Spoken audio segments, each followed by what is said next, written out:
La verdad sobre el caso del señor Valdemar, de Edgar Allan Poe.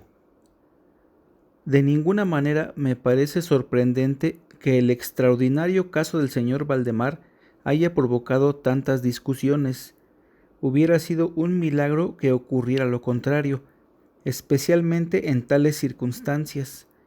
Aunque todos los participantes deseábamos mantener el asunto alejado del público, al menos por el momento o hasta que se nos ofrecieran nuevas oportunidades de investigación, a pesar de nuestros esfuerzos, no tardó en difundirse una versión tan espuria como exagerada, que se convirtió en fuente de muchas desagradables tergiversaciones y, como es natural, de profunda incredulidad.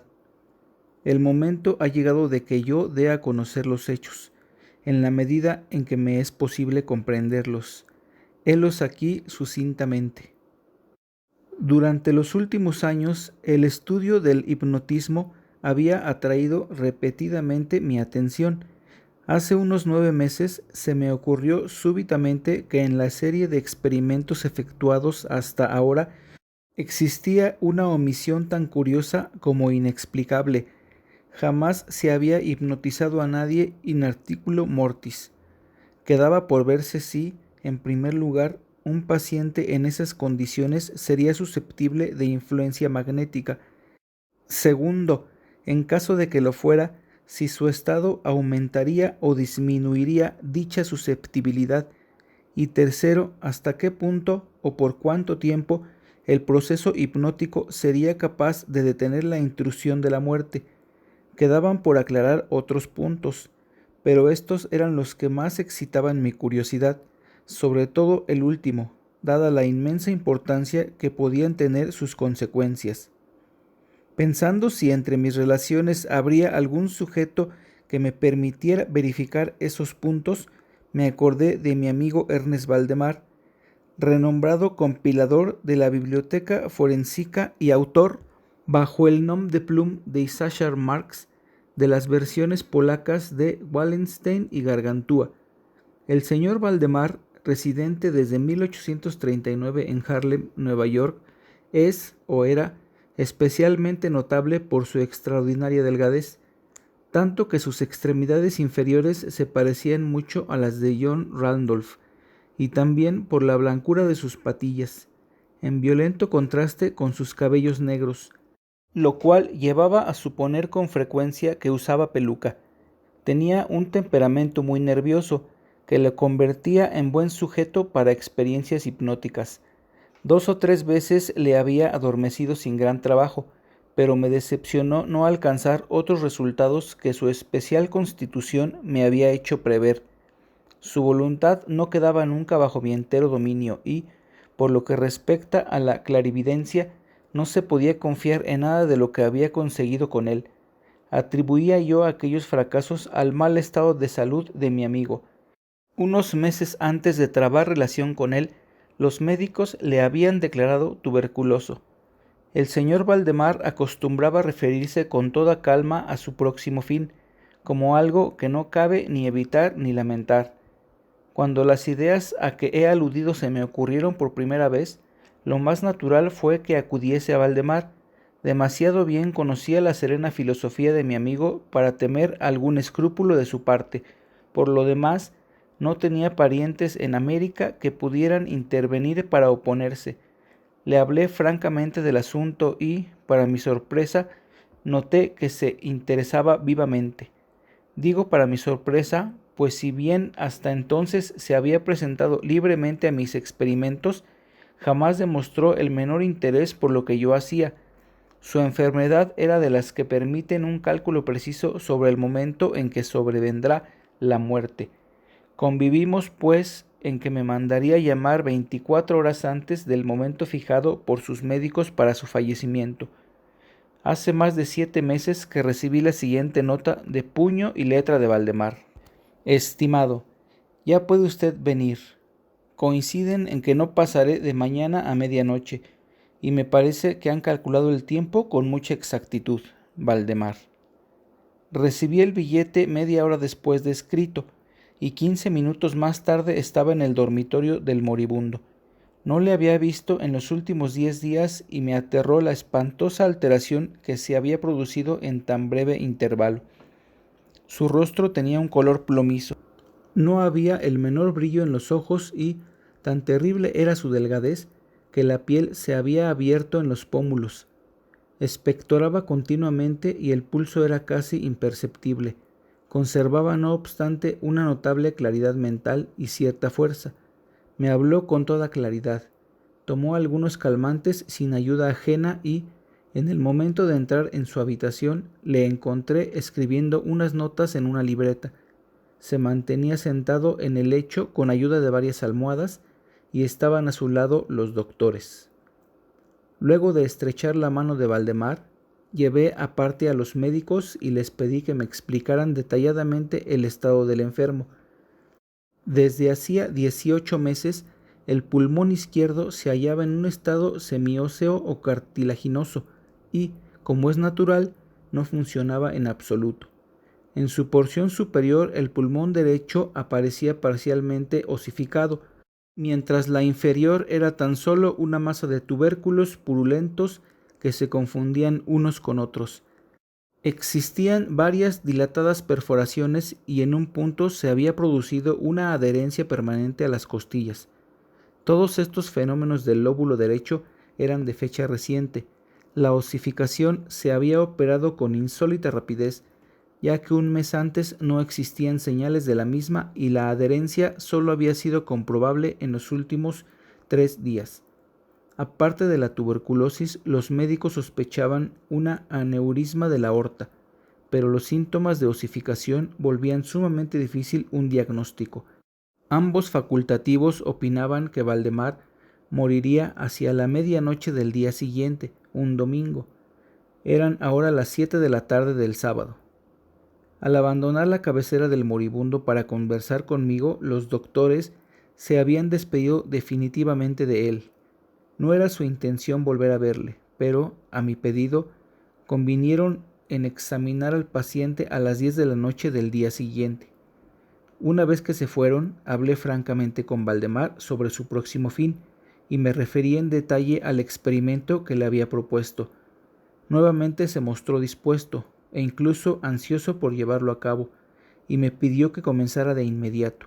2 enfermeros, un hombre y una mujer, atendían al paciente, pero no me sentí autorizado a llevar a cabo una intervención de tal naturaleza frente a testigos de tan poca responsabilidad en caso de algún accidente repentino.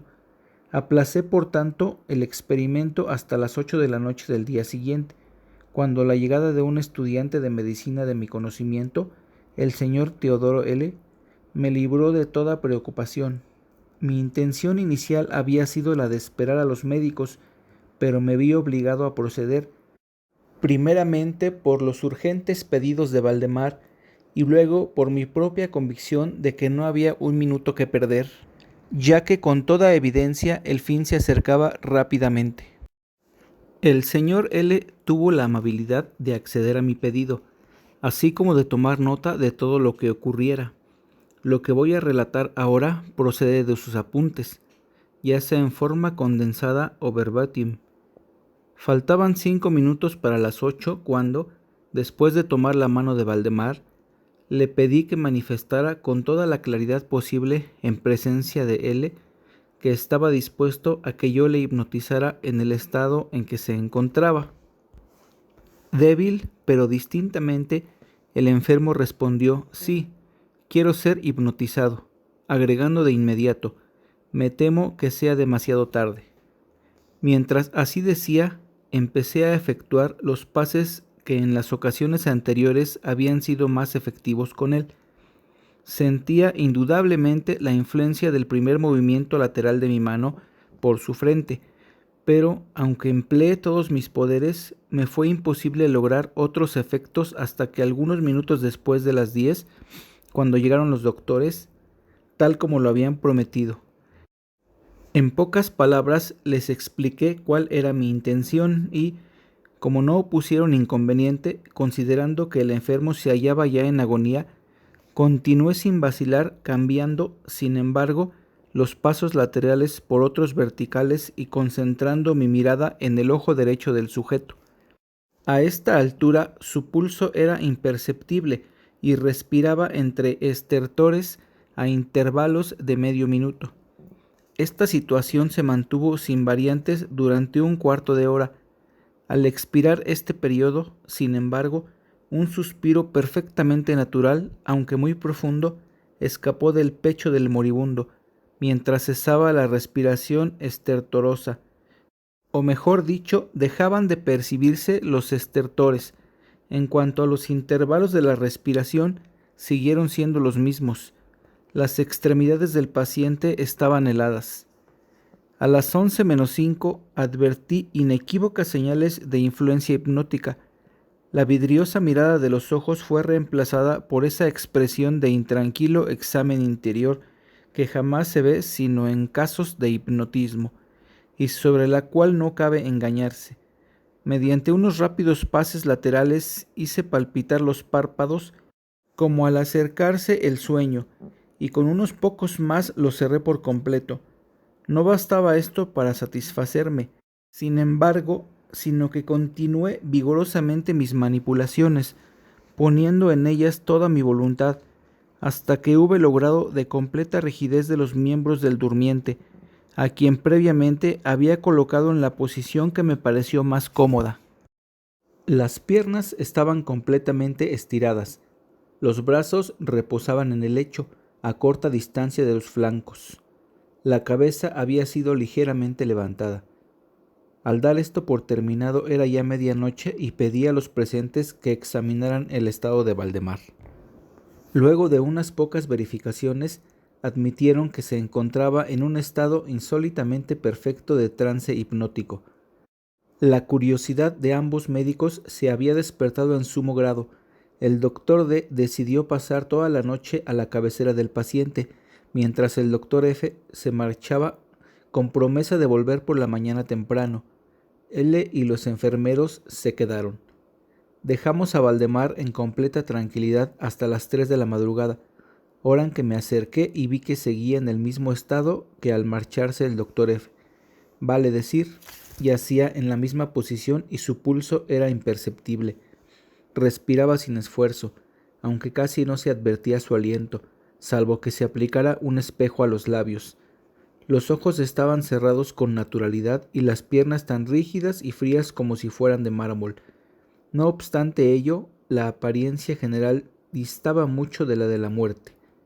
Al acercarme, intenté un ligero esfuerzo para influir sobre el brazo derecho, a fin de que siguiera los movimientos del mío, que movía suavemente sobre su cuerpo. En esta clase de experimento jamás había logrado buen resultado con Valdemar, pero ahora, para mi estupefacción, vi que su brazo, débil pero seguro, seguía todas las direcciones que le señalaba el mío. Me decidí entonces a intentar un breve diálogo. «Valdemar, ¿duerme usted?», pregunté. No me contestó, pero noté que le temblaban los labios, por lo cual repetí varias veces la pregunta. A la tercera vez todo su cuerpo se agitó con un ligero temblor. Los párpados se levantaron lo bastante para mostrar una línea del blanco del ojo. Moviéronse lentamente los labios, mientras un susurro apenas audible brotaban de ellos estas palabras: «Sí, ahora duermo. No me despierte. Déjeme morir así».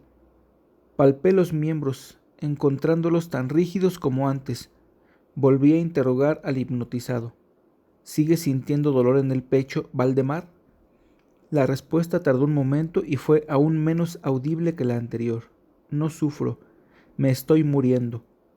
No me pareció aconsejable molestarle más por el momento y no volví a hablarle hasta la llegada del doctor F, que arribó poco antes de la salida del sol y se quedó absolutamente estupefacto al encontrar que el paciente se hallaba todavía vivo.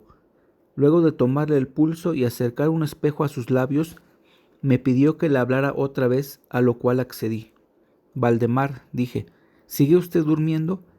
Como la primera vez, pasaron unos minutos antes de lograr respuesta, y durante el intervalo el moribundo dio la impresión de estar juntando fuerzas para hablar. A la cuarta repetición de la pregunta, y con voz que la debilidad volvía casi inaudible, murmuró: sí, dormido, muriéndome. La opinión, o mejor, el deseo de los médicos era que no se arrancase a Valdemar de su actual estado de aparente tranquilidad hasta que la muerte sobreviniera, cosa que, según consenso general, sólo podía tardar algunos minutos. Decidí, sin embargo, hablarle una vez más, limitándome a repetir mi pregunta anterior. Mientras lo hacía, un notable cambio se produjo en las facciones del hipnotizado. Los ojos se abrieron lentamente, aunque las pupilas habían girado hacia arriba. La piel adquirió una tonalidad cadavérica, más semejante al papel blanco que al pergamino, y los círculos écticos, que hasta ese momento se destacaban fuertemente en el centro de cada mejilla, se apagaron bruscamente.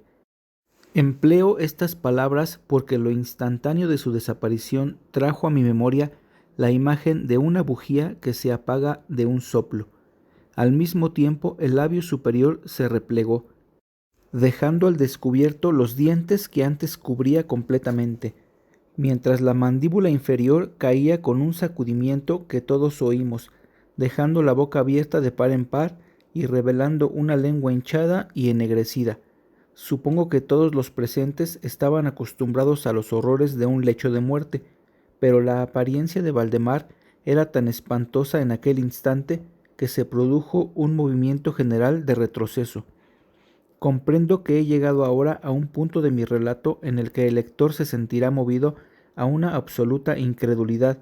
Me veo, sin embargo, obligado a continuarlo. El más imperceptible signo de vitalidad había cesado en Valdemar. Seguros de que estaba muerto, lo confiábamos ya a los enfermeros, cuando nos fue dado a observar un fuerte movimiento vibratorio de la lengua. La vibración se mantuvo aproximadamente durante un minuto. Al cesar, de aquellas abiertas e inmóviles mandíbulas brotó una voz que sería insensato pretender describir. Es verdad que existen 2 o 3 epítetos que cabría aplicarle parcialmente. Puedo decir, por ejemplo, que su sonido era áspero y quebrado, así como hueco, pero el todo es indescriptible, por la sencilla razón de que jamás un oído humano ha percibido resonancias semejantes.